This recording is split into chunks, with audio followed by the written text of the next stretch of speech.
Aangafoota oduu Abiraam Riikaardii cabsee baga didee bahee jedhu ashamaa akkam jirture hordoftoonni kiyya marti keessanii siniin jechaa jedhittiin maraattee sammuu gadi dhiiftemoo gaa'ela isa kamii waggaa tokkoffaashii kabajatti maalidha hin akkanaa kabaja ofiif illaattuu hin beekne ruutaa Abiraamin akka jaalattu sobdeet afaanidhaanii sin fedhu jettiini isa kana kan ishii miidhee hin odeessiti ishiini yoo jedhan haasawaniiru.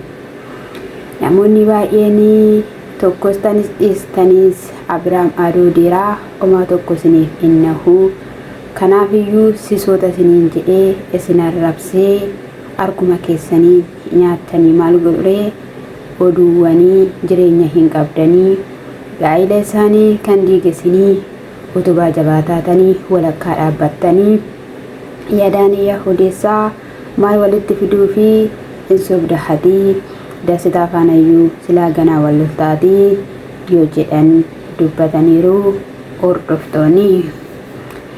Egaa nuti kan beennu warri gaa'ila keessa jiran maalaa kabajanii warri walii kanii yeroo kana kabajanii akka waan hin beekne fakkaattee dhiyaatte ruutaanii harka keessaa qabdi diraama sana qopheessuufi. Egaa wanta isaanii jedhan yeroo hundumaa tolee malee lakkiin beektu jireenya ishee irratti ni fooricuu akka waa nama waamuu yeroo sanas tole jettee simatti maali kun sammuu qabdu yoo jedhan dubbataniiru. Of dandeessuudha sinna dharuuttaanii jedhanii odeessu silaa isheenii abbaa manaa sin barbaadu jedhee dubartii biraan sin jaaladha jedhee kootti waggaa tokkoffaa keenya hin kabajna jettee kabaja siif qabu guddoo ulfinaa ati yeroo namni ispeettii sii laate matumaan jaalattu silaa jechuudhaan abbaa manaa ishitiif jechoota laatte tuffatee dhiiseeraa warra sammuu hin qabnee lafa daanii fi miiriin dhaabbatanii hin dhaabbatiin jennee yeroo baay'ee gorsinee kana duwwaa miti xiqqoo turaatii gudii hargituu Abiraam dhaqee mucaan ilaalu maaliif yoo jettanii ermeelaanii cimtuu fi jabduu sirrittiin hin gorsitii booda waasi godhanii lubbuu kee balleessuu ammas zarittiin xiiqii hin dhisnee ruutaan si barbaaddii jetteeni gorsitii. Viidiyoo kaleessaa inni didee bahee goota koo leenca koo jaalallee dhugaa bagansi jaaladhee ati anaaf garraa miidhagaa gara laafessa koo jechuun akka ibsattee maal shakkii siisaree viidiyoon illee dhufuu yoo baatte keessa ishii hin beekne nuti hordoftoonnis jetti giddoonis.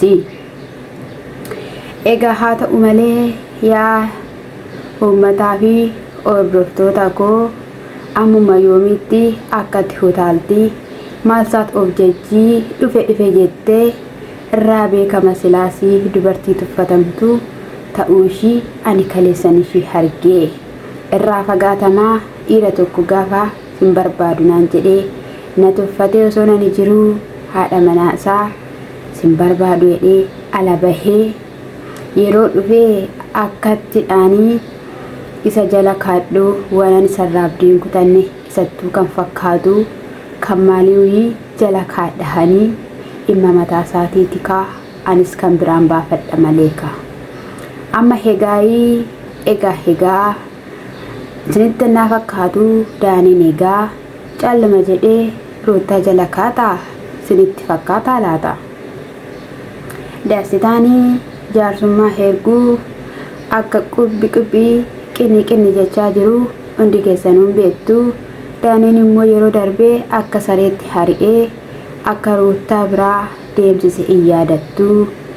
Hanga har'aatti daanii fi dastaan wal arganii dhiifamas waliin gaafannee gaafa dubbiin jabaattee ani cal jedhee miti kanan si jalaa deemaa ture jedhee ruuttaa hin dhiqadaaniini dhiifamni hin jirtu jaritti wal baxabbatti ganaasi.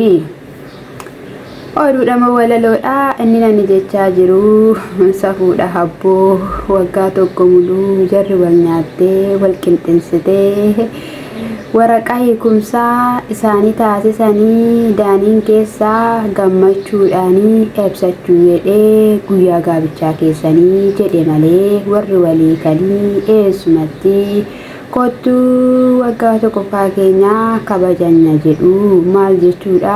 Wanti akkanaa osuma ta'eeyyuu Ruutaa fi Abiraamii kan lidatii mucaa isaaniitii kan keekii waliin muruu danda'an malee maal walirraa qabu sijjee. Kana jechuun immoo Ruutaanii in ashannafte osoo hin taane ashannafamteetti jechuu irraa ibsaa.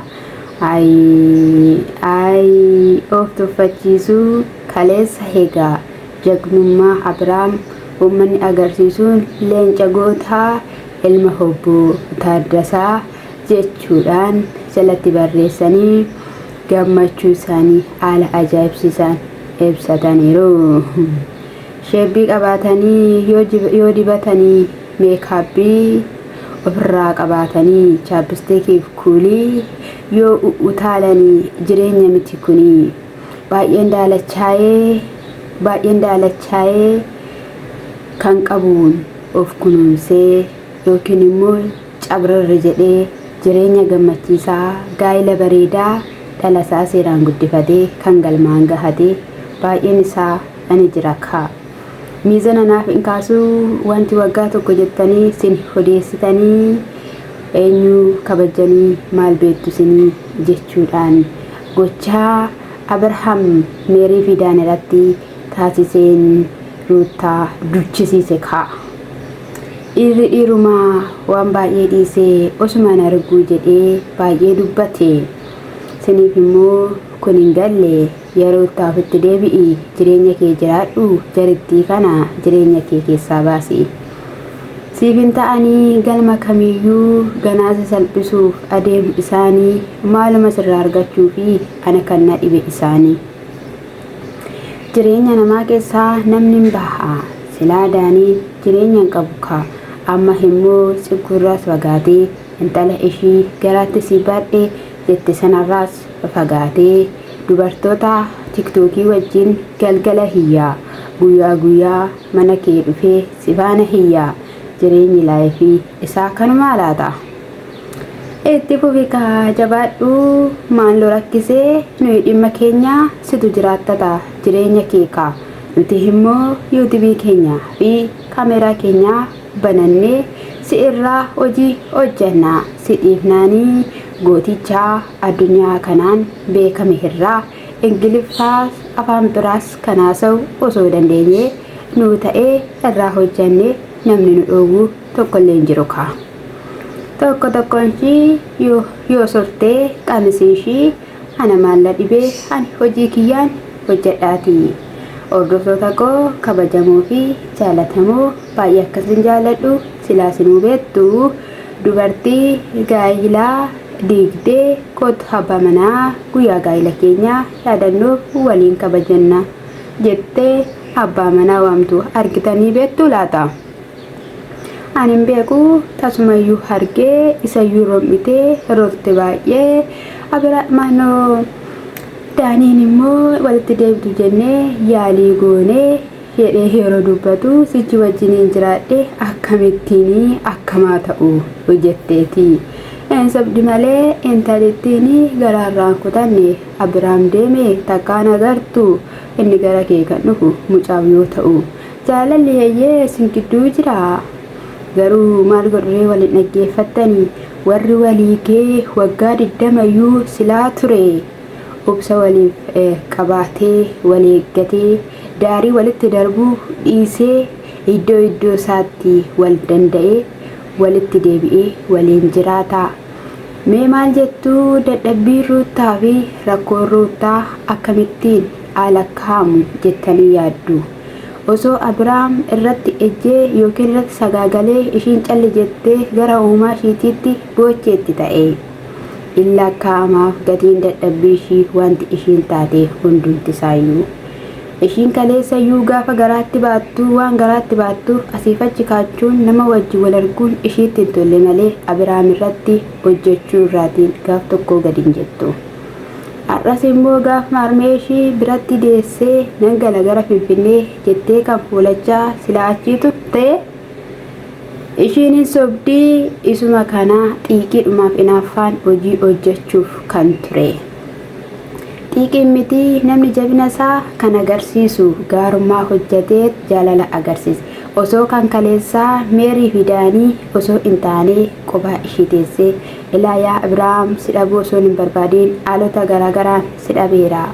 Garuu guyyaa yaadannoo kanaa yoo nani si dhabuu keekii gaddaa jettee osoo wajjiniin murtee laphee fi yaada isaa jaalalaan mootee gaabbis itti naqxe turte.